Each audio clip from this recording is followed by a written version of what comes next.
Merci de nous retrouver sur CamNews 24 et bienvenue à cette autre sortie, la dernière de la semaine, bien entendu, pour le tour de l'actualité, aussi bien nationale qu'internationale. Bienvenue, Bintou Akom. Bienvenue Sadou Mamoudou et bienvenue chers téléspectateurs à la revue de presse. Et tout de suite, le tour des kiosques avec le messager sénatorial et titre sur l'église catholique constate des irrégularités. Doublons omission et incongruité sur les listes d'élections Cameroun, c'est à lire en page 3. Le rapport d'observation de la conférence épiscopale a été présenté hier dans la salle des banquets de la cathédrale Saint-Pierre et Paul, c'est ici à Douala.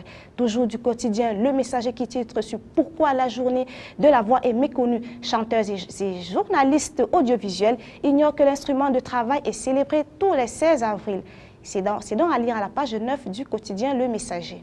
Restons donc avec ce même quotidien du feu Pius Diawé pour nous intéresser cette fois-ci à la SOCAM avec l'ex-membre de la SOCAM donc, qui est entre autres Roméo Dika. Voici comment il a donc dilapidé ou du moins piller les fonds de la SOCAM, l'ex-membre du conseil d'administration de la Société camerounaise de l'art musical, ou du moins comparé le 7 mai prochain. C'est donc à retrouver ce matin dans vos kiosques en page 6 des colonnes Le Messager. Restons donc dans la même mouvance pour dire cette fois-ci et nous intéresser un tout petit peu à une actualité de l'heure avec bien entendu l'ouverture samedi le 20 avril. Donc nous y sommes donc avec les Jeux universitaires et on déclare le ministre des enseignements supérieurs qui est déclaré persona non grata dans la région de l'Adamawa. C'est donc une sorte de conséquence directe de la crise post-électorale.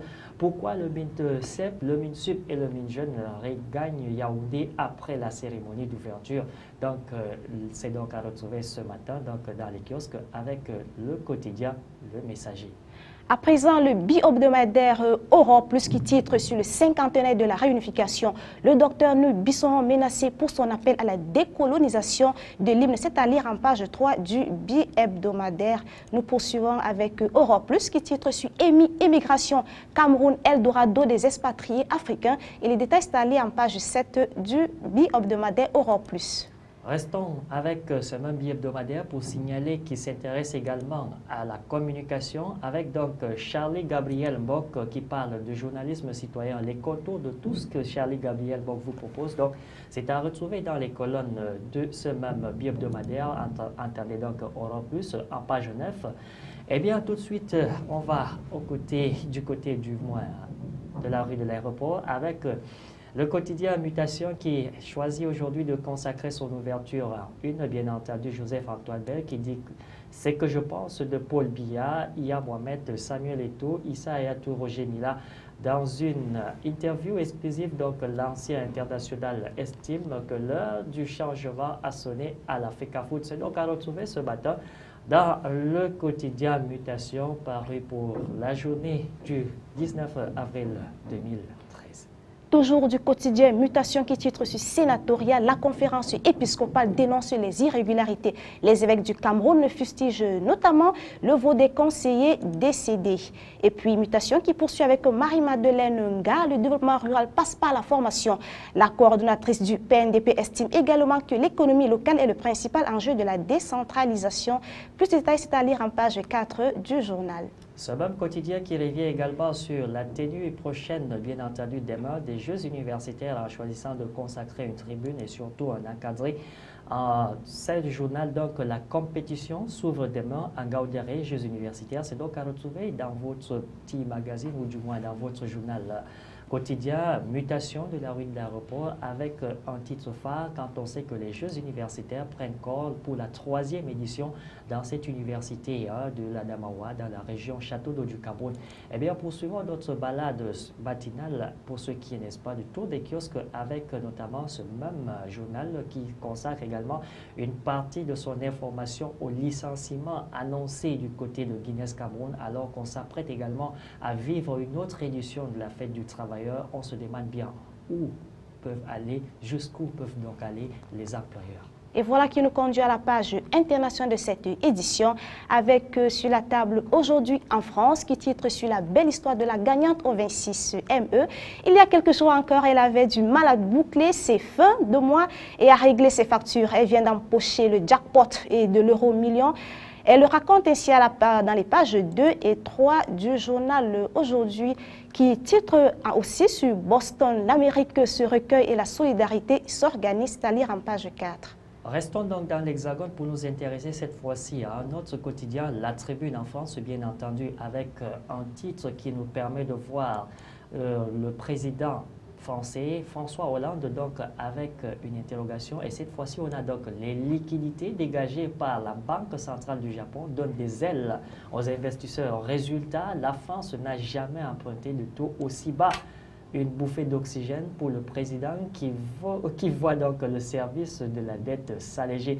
Eh bien, c'est une sorte de secours, le Japon qui vole donc au secours de la France. Eh bien, vous aurez un titre également en ouverture avec ce même François Hollande. Juste à côté, l'affaire Cahuzac qui revient donc au devant de la scène. Pathos et comme font-ils bon ménage? Eh bien, c'est à retrouver simplement aujourd'hui dans la tribune, juste un tour du côté des kiosques et vous aurez toutes ces informations. Le Figaro, lui, titre aujourd'hui sur Hollande, le président français, un an après le choc de défiance. Selon le sondage, Opionway, le désaveu qui frappe le chef de l'État français est spectaculaire, y compris dans son propre camp.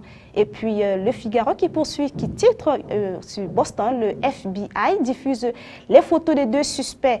Et le FBI diffusé jeudi les photos de 2 suspects dans l'enquête sur le double attentat à bombe de Boston qui a fait 3 morts et 176 blessés lundi près de la ligne d'arrivée du marathon de Boston. Lors d'une conférence de presse, l'agent spécial Richard Deslauriers, qui dirige l'enquête, a lancé un appel à témoins pour retrouver ces 2 hommes qui vont grâce à des caméras de surveillance, à lire en page 7 du journal Le Figaro.